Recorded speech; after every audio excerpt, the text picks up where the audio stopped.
आरव ने आंखें मलते हुए दरवाजा खोला। कृतिका, क्या हुआ? Aarav, I was right, always right. अभी अभी मेरे कमरे में ना एक आदमी आया था, उसने मुझे सब कुछ सच सच बता दिया है। आदमी? कौन आदमी?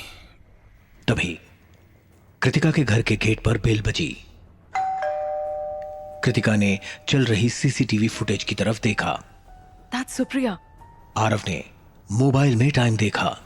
ओह शिट, 11 बज गए। मुझे बाहर जाकर उसे वेव करना था। अब मुझे डांट पड़ेगी। कृतिका और आरव दोनों दौड़ते हुए घर के गेट के पास पहुंचे। कृतिका ने जल्दी से गेट खोला। Supriya, are you okay? Supriya देखने में काफी घबराई हुई लग रही थी। अरे वो रितेश का घर, वो आया था। कौन आया था सुप्रिया? रितेश आया था। What? Oh my God. Aarav, क्या तुम अभी भी सोचते हो कि मेरा दिमाग खराब है? तीनों अब कृतिका के घर के हॉल में बैठे थे। सुप्रिया ने एक ग्लास में से पानी पिया।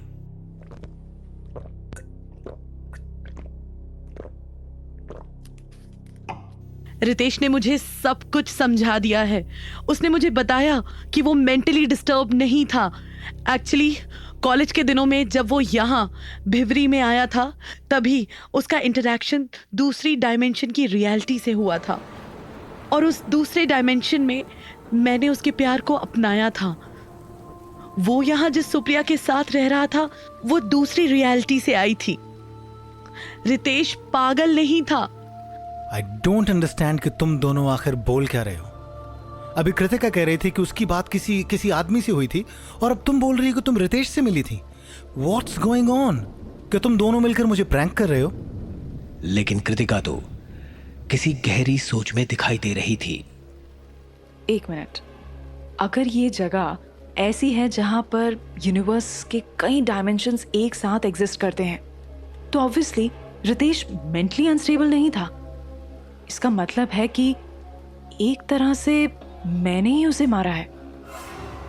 अरे ये गिल्ट ट्रिप पे तुम बाद में चली जाना यार।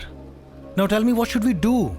आगे करना क्या है? मुझे उस आदमी ने कहा था कि अगर मैं ये गांव छोड़कर नहीं गई तो I will definitely be killed. I think we should leave this place immediately, नहीं तो तुम दोनों के साथ साथ मैं भी पागल हो जाऊंगा। कृतिका गुस्से से आरव के पास आई और उसने उसके मुंह पर एक जोरदार थप्पड़ मार दिया। अपनी ईगो से बाहर आओ आरव। यहाँ दो एजुकेटेड और इंटेलिजेंट औरतें तुमसे कह रही हैं कि उन्हें सच में ये एक्सपीरियंसेस हुए हैं, और तुम हर बार सब पे पागल होने का लेबल लगा देते हो। Kritika is right Aarav, you are disgusting. तुम एक सेल्फिश और कम दिमाग वाले इंसान हो, और इसीलिए मैं तुम्हारे साथ नहीं रहना चाहती हूँ। हाँ, और इसीलिए तुमने अफेयर कर लिया था। क्या तुम सेल्फ सेंटर्ड नहीं हो? सुप्रिया ने आरव को कॉलर से पकड़ लिया। पहले अफेयर तुमने किया था। आरव ने सुप्रिया को धक्का मारा और वो नीचे गिर गई।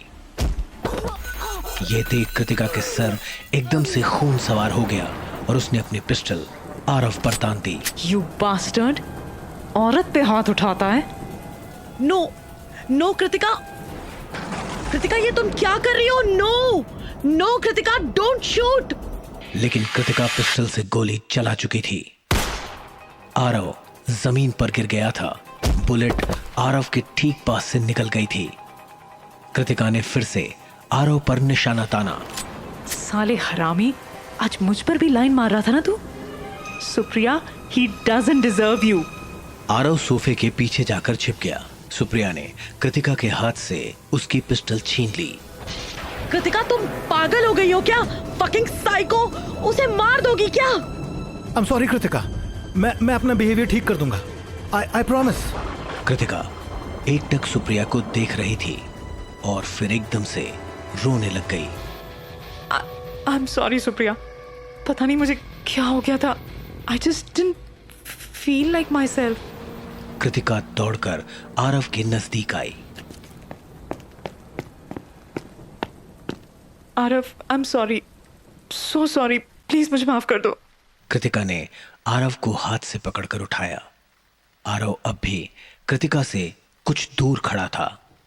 It's okay. I am telling you, यहाँ और रहना ठीक नहीं है।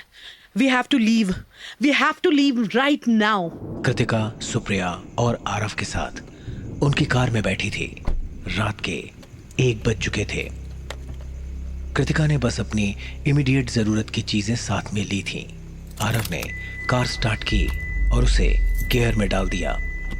What's the plan? हम कहाँ जा रहे हैं? सबसे पहले हम यहाँ से दूर किसी होटल में जाएंगे। हमें आज की रात किसी होटल में ही गुजारनी होगी और फिर कल हमें किसी तरह तुम्हारा सामान यहाँ से निकलवाना होगा। सामान यहाँ से निकलवाना होगा? मतलब यहाँ से सामान निकलवा कर हम सामान को रखेंगे कहाँ? और कोई जगह नहीं है मेरे पास। Actually she is right Aarav, सामान रहने दो। कृतिका, जब तक इन सारी चीजों का सॉल्यूशन नहीं मिल जाता है तुम हमारे साथ हमारे घर में रह लो। लेकिन इन बातों का सलूशन आखिर हो क्या सकता है भला? मेरा घर एक ऐसी जगह पर है जहाँ यूनिवर्स की कई डायमेंशंस एक साथ एग्जिस्ट करती हैं। यहाँ हमेशा कोई ना कोई गड़बड़ तो रहेगी। मैं कब तक तुम लोगों के साथ रहूंगी? तभी कृतिका की नजर सड़क पर चलते एक आदमी पर गई। गौर से देखने पर कृतिका उसे पहचान गई। Aarav, stop the car now. Kritika उस आदमी के सामने आकर खड़ी हो गई। आप इस वक्त यहाँ क्या कर रहे हैं? आरव कृतिका के पास आ गया। कौन है ये? मिस्टर दिनेश शर्मा। तलका सिटी में इनकी एक गिफ्ट शॉप है जहाँ से मैंने ये पिस्टल खरीदी थी। दिनेश, इस टाइम यहाँ, please explain. Kritika ji, thank God आप मिल गई। एक्चुअली मैं आप ही को ढूंढते हुए यहाँ आया था। मैं पूरी बात बताता हूँ। एक्चुअली मैं आज शाम को मुंबई जाने के लिए घर से निकला था। जब मैं हाईवे पर भीवरी गांव से गुजर ही रहा था तो एक आदमी ने मुझसे लिफ्ट मांगी। किसने? मैं उसका नाम पूछना भूल गया। मैंने उसे लिफ्ट दे दी और हम 10-15 मिनटों तक यहाँ वहाँ की बातें भी करते रहे। लेकिन फिर उसने मुझसे एक अजीब सी बात कही। वो बात सुनकर तो मेरा दिमाग ही खराब हो गया। दिनेश, अच्छा होगा कि हम गाड़ी के अंदर बैठ के बात करें। हाँ, तो मैं कह रहा था कि उस आदमी ने मुझसे कहा कि कृतिका से कह दो कि वो भीवरी गांव में सेफ नहीं है। उसने जो गन तुमसे ली है वो भी उसके कुछ काम की नहीं है। ये सब सुन के मैं हैरान रह गया। जब मैंने उससे पूछा कि आपको ये सब कैसे पता, तो उसका कोई जवाब नहीं आया। जब मैंने उसके तरफ देखा तो वहां पर कोई नहीं था। उसके बाद दिनेश की आवाज अब कांपने लग गई थी। उसने रुमाल से अपना माथा पोंछा। उसके बाद मैं इतना घबरा गया कि मेरे से कार का कंट्रोल खो गया और कार एक झाड़ी में जाकर टकरा गई। मुझे पता था कि मैं भीवरी गांव के साथ वाले हाईवे पर ही था। मैंने सोचा सीधे भीवरी गांव में कृतिका मैडम को ढूंढता हूं और उनको यह बात बताकर उन्हीं के साथ उनकी गाड़ी में यहां से निकल जाऊंगा। कृतिका ने आरव की तरफ देखा। आरव, अब 2 नहीं 3 लोग सेम बात बोल रहे हैं। होपफुली अब तुम्हारे मन में कोई शक नहीं होगा। कृतिका प्लीज, मैंने कहा ना कि अब मेरे मन में कोई शक नहीं है। आरव, मेरी बात सुनो। ये होटल वोटल छोड़ो, हम सीधा मुंबई चलते हैं, क्योंकि मुझे लगता है कि आसपास के किसी शहर के होटल में भी हम लोग सेफ नहीं होंगे। इस इलाके में कुछ भी हो सकता है। आप लोग पहले मेरी पूरी बात तो सुन लो। जब मैं हाईवे से चलकर गांव की तरफ आ रहा था तब रास्ते में मुझे एक आदमी मिला जिसने मुझे देखते ही मेरे ऊपर हमला कर दिया। मुझे जमकर पीटा उसने और मुझे कोई वजह तक नहीं बताई। मैं जैसे तैसे अपनी जान छुड़ाकर भागा और फिर आप लोग मिल गए। इतने में आरव की कार के पिछले कांच पर एक पत्थर जोर से लगा। सब नीचे झुक गए। हो ना हो ये वही आदमी है। आरव कार से बाहर आया। ए हरामी, साले मेरी कार पे पत्थर मारता है। कहां है तू? सामने आ। लेकिन सामने से कोई जवाब नहीं आया। कौन है? कोई है भी? तभी अचानक सड़क की एक तरफ से आरव पर किसी ने छलांग मारी और उसे नीचे गिरा दिया। कौन है? कृतिका कार से बाहर निकली। ए, छोड़ दे उसको। ए, सुप्रिया ने दिनेश की तरफ देखा। आरव को बचाओ प्लीज। वो है ना कृतिका मैडम, वो बचा लेंगी। उनके पास तो गन भी है। मेरी ऑलरेडी एक बार पिटाई हो चुकी है, फिर से नहीं सह पाऊंगा। अब तक उस आदमी ने आरव पर घूंसों की बरसात कर दी थी। अब तो जोरदार बारिश भी आने लग गई थी। Help me, someone help me, ये मुझे मार देगा। Does no one love me? उस आदमी ने पास में पड़ा एक बड़ा सा पत्थर अपने हाथों में लिया और आरव के सर पर मारने के लिए अपने सर के ऊपर उठा लिया। तभी कृतिका ने अपनी पिस्टल उस आदमी की तरफ पॉइंट कर दी। ए, पत्थर फेंक दे, उसे जाने दे, नहीं तो मैं गोली मार दूंगी। इतने में गांव के 15-20 लोग उनकी तरफ आने लग गए। वो किसी दगड़ू को आवाज लगा रहे थे। उस आदमी ने एक जोरदार चीख मारी। तुझे मार डालेगा मैं। इससे पहले कि वो आदमी वो पत्थर आरव के सर पर मारकर उसका सर कुचल देता, कृतिका ने उस पर गोली चला दी। गोली की गूंज उस खुले इलाके में दूर दूर तक फैल गई। दूर से आते हुए गांव के लोगों में गोली की गूंज सुनकर एक खलबली सी मच गई। दगड़ू दगड़ू किया और उसे जबरदस्ती कार के अंदर बिठा दिया। वो खुद भी कार के अंदर ही बैठ गया। चलो तालका पुलिस स्टेशन चलो। गांव वाले अब कार को मुक्के मारने लग गए थे। आरव ने गाड़ी को पहले गियर में डाला और गाड़ी हवा को चीरती हुई वहां से निकल गई।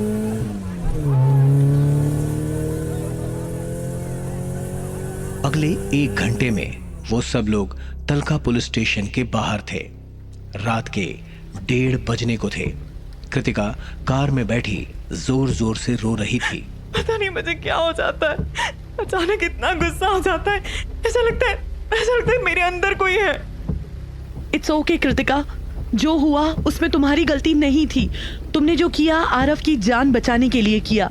प्लीज गिल्टी फील करना बंद कर दो। हवलदार जी, मेरी बात ध्यान से सुनिए। जितना मांगेगा उतना मिलेगा, मगर अंदर पुलिस स्टेशन में उस गांव वाले के मर्डर की कोई बात नहीं करना, वरना कृतिका लंबा फंस जाएगी। आरव जी, अगर ऐसी बात है तो पुलिस स्टेशन के अंदर जाना ही क्यों है? हम सब सीधा मुंबई निकल जाते हैं, किसी को कुछ पता नहीं चलेगा। हवलदार ने एक पल के लिए कुछ सोचा। ठीक है, एक काम करो, मुझे इधर उतार दो और आप लोग मुंबई चले जाओ। मेरा हिस्सा मेरे को ऑनलाइन भेज देना। इतने में एक हवलदार उनकी कार के पास आया। खूनी को लेकर आ गए? क्या बात है? गोखले, ये मैडम को बाहर तो निकालो। खूनी? हमने अभी डिसाइड किया ना कि यहाँ कोई खूनी नहीं है। अरे वो भीवरी गांव वालों का फोन आया था, कोई दगड़ू को मार डाला ना मैडम ने। इधर से पुलिस की गाड़ी बॉडी लेने गई है। आरव ने हार मानते हुए अपनी आंखें बंद कर दी। सारे अब पुलिस चौकी में मौजूद थे। इंस्पेक्टर मोरे ने हवलदार गोखले की तरफ मुस्कुराते हुए देखा। क्या रे गोखले, तेरे को तो सब लोग दिमाग से पैदल बुलाते हैं, लेकिन आज तो एक खोटा सिक्का काम आ गया। चल बता, ये मैडम ने मर्डर कैसे और क्यों किया? लेकिन जवाब आरव ने दिया। सर देखिए, बात को समझिए, यहां कोई मर्डर नहीं हुआ है, ओके? और ये गोली ये सेल्फ डिफेंस में चली थी। यस सर, अगर कृतिका गोली नहीं चलाती तो वो पागल आदमी मेरे हस्बैंड को पत्थर से मार डालता। इंस्पेक्टर मोरे ने गुस्से से हवलदार गोखले की तरफ देखा। गोखले, जवाब तेरे को देना है ना, तो ये लोग क्यों बोल रहे हैं? तू कुछ बोलता क्यों नहीं? गोखले ने अपने माथे से पसीना पोंछा। सर एक साथ इतने सारे लोग देख के मैं थोड़ा घबरा गया सर। कितने महीनों से कभी एक टाइम पे इतना ज़्यादा इंसान एक जगह पे नहीं देखा ना सर। और आज सीधा इतने सारे लोगों के बीच में, वो भी मर्डर का केस, तो डर से सर गला सूख गया है। थोड़ा पानी मिलेगा क्या? और हाँ, पानी ना थोड़ा गंदा होने का, वो क्या है ना, साफ पानी पी के ना मेरा पेट खराब हो जाता है। इंस्पेक्टर मोरे एकटक गोखले को देख रहा था। उसने एक हवलदार को गोखले के लिए पानी लाने का इशारा किया। फिर उसने कृतिका की तरफ देखा। इससे पहले कोई पुलिस केस या क्रिमिनल केस हुआ है आप पे? आरव ने इशारे से कृतिका को मना करने को कहा। यस सर, मेरे हस्बैंड ने सुसाइड किया था। उनकी फैमिली ने मेरे खिलाफ ये केस फाइल किया था कि मैं अपने हस्बैंड की कलाई काट कर उसका मर्डर किया था। केस साल भर चला था, लेकिन वो केस मैं जीत गई थी। कृतिका मैडम, अभी के लिए आपको अरेस्ट करना पड़ेगा। मेरी एडवाइस ये है कि आप कोई अच्छा सा लॉयर कर लो। अगर आपका केस सेल्फ डिफेंस का है और इतने सारे विटनेस हैं तो ज्यादा प्रॉब्लम नहीं होगी। और हां, आपके पिस्तौल के साथ साथ उसका लाइसेंस भी जमा करा दो। कृतिका ने सीधा दिनेश की तरफ देखा और फिर नजरें झुका लीं। बिना लाइसेंस के पिस्तौल से आपने एक आदिवासी का मर्डर किया है। केस में प्रॉब्लम आएगा मैडम। हो इंस्पेक्टर, क्या प्रॉब्लम आएगा? तुमको सब बोल रहे हैं ना कि सेल्फ डिफेंस में गोली चलाई थी। वो आदमी आरव को मार देता तो उसको मरने देती मैं, हाँ? मैडम चिल्लाओ मत। क्यों नहीं चिल्लाऊं? क्या कर लेगा बे तू? बोल साले, तेरी ऐसी की तैसी। इतना कहकर कृतिका ने इंस्पेक्टर मोरे को कॉलर से पकड़ लिया। सुप्रिया, आरव और एक हवलदार ने मिलकर मोरे को छुड़वाया। इंस्पेक्टर साहब, ये मैडम ना बहुत शक्तिशाली है ना। उस दिन क्या चप्पू चलाया मैडम ने। और शट अप गोखले, अभी मेरे को पूरा बात समझ आ गया। ये मैडम के दिमाग में केमिकल लोचा है। कृतिका अब रोने लग गई थी। I'm sorry, मुझे कुछ समझ में नहीं आ रहा कि मुझे क्या हो जाता है। इंस्पेक्टर मोरे ने एक हवलदार को कहकर कृतिका को लॉकअप में डलवा दिया। लॉकअप में कृतिका का पूरा एक हफ्ता बीत चुका था। वो दिन रात वहां बैठकर सिर्फ मेडिटेशन करती रहती। शाम के 8 बजे इंस्पेक्टर मोरे एक लेडी कांस्टेबल के साथ लॉकअप में आया। कृतिका मैडम, आप कैसे हो? मैं ठीक हूँ। इनफैक्ट बहुत टाइम के बाद मुझे इतना अच्छा फील हो रहा है। आपका केस ट्रायल में जा रहा है। प्रॉब्लम यह है कि आपकी सास ने आपके अगेंस्ट गवाही दे दी है। उसने कहा है कि आप एक साइकोटिक केस हैं। आपको जब गुस्सा आ जाता है तो आप सब कुछ भूल जाती हैं और कुछ भी कर सकती हैं। I guess she is right. जो कुछ हुआ है मुझे खुद पर भरोसा नहीं रहा। I don't trust my self any more. तभी मोरे ने लेडी हवलदार को बाहर जाने का इशारा किया। आपके ब्लड रिपोर्ट में आया है कि आप हैवी मेडिसिन लेती हैं। नो, सिर्फ नॉर्मल एंटी एंजाइटी की मेडिसिन लेती थी। कोई हैवी मेडिसिन कभी भी नहीं ली। मोरे सोच में पड़ गया। आपको इधर लॉकअप में 7 दिन हो गए। यहां पर कितनी बार वो दूसरी दुनिया के लोगों ने आपसे संपर्क किया? Not even once. लेकिन उसकी वजह पता है। क्या है कि वो एक्सपीरियंसेस मुझे सिर्फ भीवरी गांव में हो सकते हैं। आपको तो अब तक पता ही होगा कि भीवरी गांव ऐसा है जहां पर यूनिवर्स के कई डायमेंशंस कनेक्ट होते हैं। मोरे की आंखों में एक अजीब सी चमक थी। एक काम करते हैं, आज की रात आप मेरी निगरानी में भिवरी में अपने घर पे बिताओ। मुझे देखना है कि ऐसा क्या होता है वहां।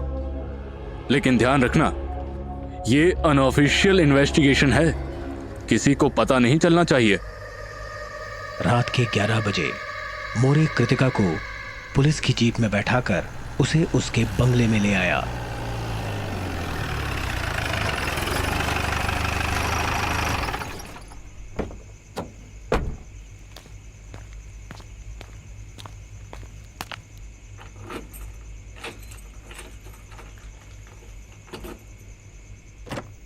कृतिका मैडम, आप पूरी रात अपने घर में वैसे ही रहो जैसे पहले रहती थी। मैं गेट के बाहर अपनी गाड़ी में ही रहूंगा। जैसे ही कोई ऐसा वैसा एक्सपीरियंस हो या कोई दिखाई दे तो मेरे को ये वॉकी टॉकी में फोन करने का, समझ गए? सर प्लीज अंडरस्टैंड, मैं यहाँ अकेले नहीं रह सकती, मुझे बहुत डर लगता है। मैडम मेरी बात मानिए, मैं हूं ना बाहर, आपको डरने की कोई जरूरत नहीं है। कृतिका ने इंस्पेक्टर मोरे पर भरोसा करने का फैसला किया। वो अपने बेडरूम में गई और अपना ब्लैंकेट लेकर लेट गई। घबराहट की वजह से वो पूरी रात जागती रही। सुबह 6 बजे वो बंगले के बाहर इंस्पेक्टर मोरे की जीप के पास आई। मोरे की आंख लग चुकी थी। इंस्पेक्टर मोरे, वेक अप, वेक अप, उठिए ना, उठिए। हाँ हाँ सॉरी, आप ठीक हैं? हाँ मैं ठीक हूँ। और हैरानी की बात यह है कि कल रात मुझे एक भी सुपरनैचुरल एक्सपीरियंस नहीं हुआ। मोरे गाड़ी से बाहर आया। वो आसपास देख रहा था। I was right. मतलब आई डोंट अंडरस्टैंड, इससे हम क्या प्रूव कर रहे हैं? मेरी बात ध्यान से सुनो कृतिका मैडम। मेरा अनुमान और एक्सपीरियंस ये बोलता है कि आपके साथ कोई बहुत बड़ी गेम खेल रहा है और आपको वही दिखाया जा रहा है जो वो इंसान आपको दिखाना चाहता है। व्हाट? लेकिन ये कौन हो सकता है? मोरे ने एक सिगरेट जलाई। मेरे शक के दायरे में बहुत लोग हैं, आप भी। देखते हैं कि ये चालबाज इंसान आखिर कौन निकलता है।